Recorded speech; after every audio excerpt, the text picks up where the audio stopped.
বর্ষিয়ান রাজনীতিবিদ তোফায়েল আহমেদ লাইফ সাপোর্টে চিকিৎসাধীন। রাজধানী স্কয়ার হাসপাতালে তার চিকিৎসা চলছে। তার শারীরিক অবস্থার সর্বশেষ তথ্য জানতে লায়লা নওশিনের সাথে যোগাযোগ করছি।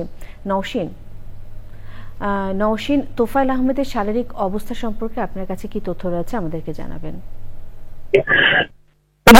গতকাল রাতে তোফায়েল আহমেদের পরিবারের সদস্যরা গণমাধ্যমকে ব্রিফ করেছিল। তারা বলেছিল যে গতকাল রাতে যে হঠাৎ করে গুজব ছড়িয়ে পড়েছিল যে তোফায়েল আহমেদ মারা গেছেন, সেই গুজবটি সত্য নয় এমনটি বলে তারা বলেছিলেন যে তার শারীরিক অবস্থা ওই রাতের তিনি যে ক্রিটিক্যাল অবস্থায় আছে সেখান থেকে কিছুটা উন্নতির দিকে গতকাল রাতে ছিলেন, এমনটি তার পরিবারের সদস্যরা জানিয়েছে। এবং এখন আমরা স্কয়ার হাসপাতালে এসে এখানকার কর্তৃপক্ষের সঙ্গে কথা বলেছি। তারা বলেছেন যে তার শারীরিক অবস্থা অপরিবর্তিত রয়েছে।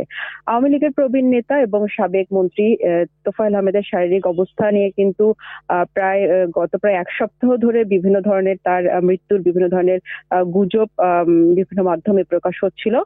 স্কয়ার হাসপাতালে শারীরিক নানা জটিলতা নিয়ে গত 27 সেপ্টেম্বর থেকে ভর্তি আছেন তোফায়েল আহমেদ এবং স্ট্রোকের কারণে তার শরীরের একাংশ প্যারালাইজড হয়ে গেছে বলে আমরা জানতে পেরেছি। এবং বেশ কয়েক বছর ধরে তিনি কিন্তু হুইল চেয়ারে চলাফেরা করছেন এবং শারীরিক বেশ ক্রিটিক্যাল অবস্থায় তাকে স্কয়ার হাসপাতালে ভর্তি করা হয়। এখানে তার পরিবারের সদস্যরা সার্বক্ষণিকভাবে আছে।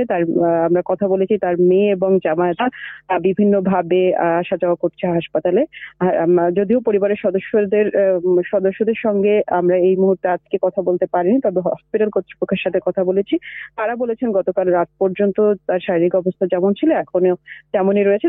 তবে তার পরিবারের সদস্যরা কিন্তু দেশবাসীর কাছে দোয়া চেয়েছিলেন এমনটি তারা জানিয়েছেন। এবং তোফায়েল আহমেদের শারীরিক অবস্থার কোনো পরিবর্তন হলে তারা গণমাধ্যমকে ব্যাপারটি জানিয়ে দেবে এমনটি তারা বলেছেন। এবং কোনো ধরনের তার শারীরিক অবস্থা নিয়ে, মৃত্যু নিয়ে যাতে কোনো ধরনের গুজব ছড়ানো না হয় সেটারও কিন্তু অনুরোধ করেছে হাসপাতাল কর্তৃপক্ষ।